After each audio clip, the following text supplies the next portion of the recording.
Anyong mga kachinggu, it's me, kaibigan Je. So for today's video, ituturo ko sa inyo kung paano gumawa ng basic Korean self-introduction na magagamit nyo sa pag-a-apply nyo dito sa bansang South Korea. So disclaimer lang po, ang video na ito ay ginawa natin para sa mga bago na gustong matuto na makapag-aral ng Korean language. At para din ito sa mga solid supporters and followers po natin sa Facebook, YouTube, and TikTok. Maraming salamat sa inyong suporta. So panoorin nyo lang yung video na to. I hope na makatulong sa inyo. Hello, anyong. So sa paggawa ng basic self-introduction guys is kailangan unang-una ay ang greetings.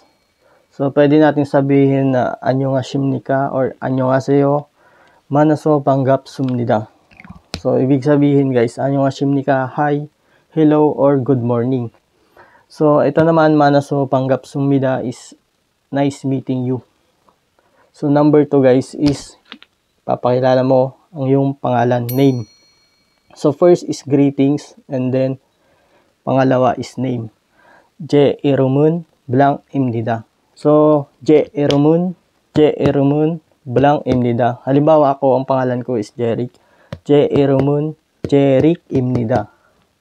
So, nagigets nyo guys. So, halimbawa, pangalan mo is, si ano na lang, si idol natin. Si Randy.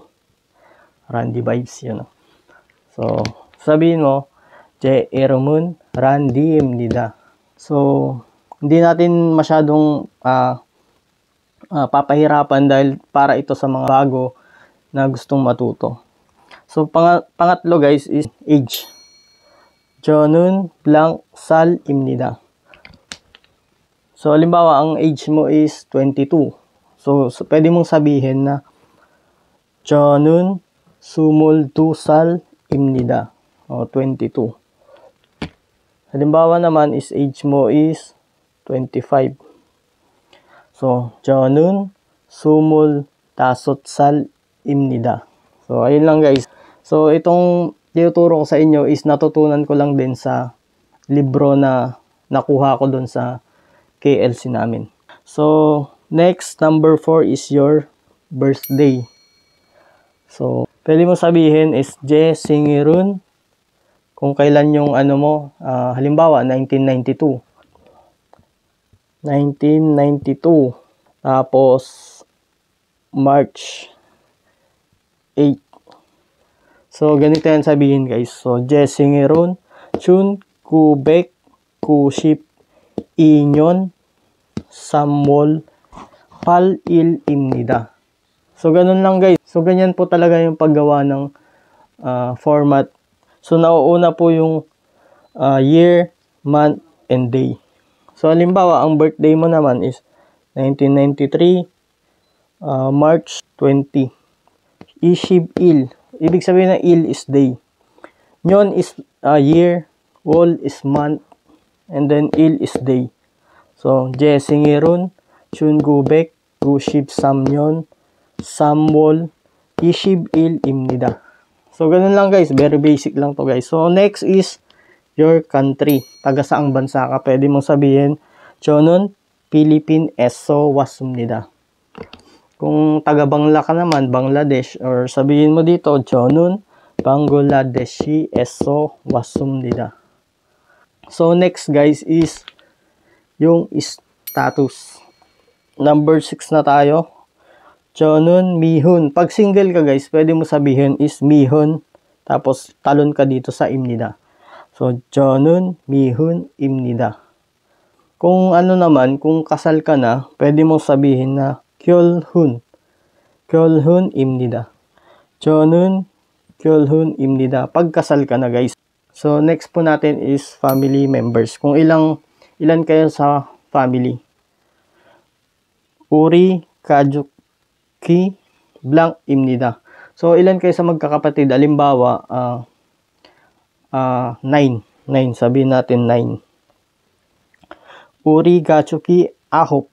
9 is Ahop. Halimbawa, 9 kayo sa pamilya. So, pwede mo sabihin, Uri, Kajuki, Ahop. May nakalimutan tayo dito guys, yung Myong. Kailangan meron to, yung Myong. Wait lang, sulat natin. Yan guys, para Kasi baka sabihin ng iba dyan. So, number 7 tayo. Pwede mo sabihin, Uri, Katsuki, Ahop. 9. Ahop yung imnida. Kung 7 naman, ganito. 7. Uri, Katsuki, Ilgop yung imnida. So, ganun lang guys. Very basic lang siya. So, number 8 is, ito, yung ilan yung family members mo. Halimbawa, father, mother, ayan, abuji, hago, omoni, hago, o, diba? Tapos, sabihin natin, meron kang, nung kapatid na, babae, o, pwede mo dyang, 3 sisters, o,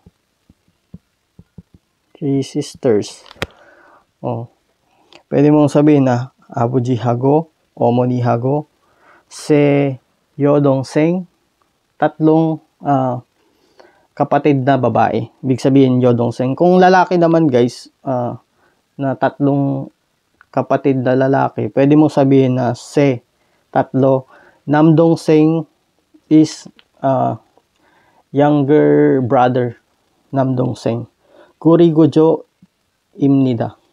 And also me. So, ganun lang guys. So, very basic lang talaga yung tinuro natin. So, I hope na nakatulong sa inyo yung video na to. So, wag nyo din kalimutan yung magpasalamat. So, ayun lang. Anyong.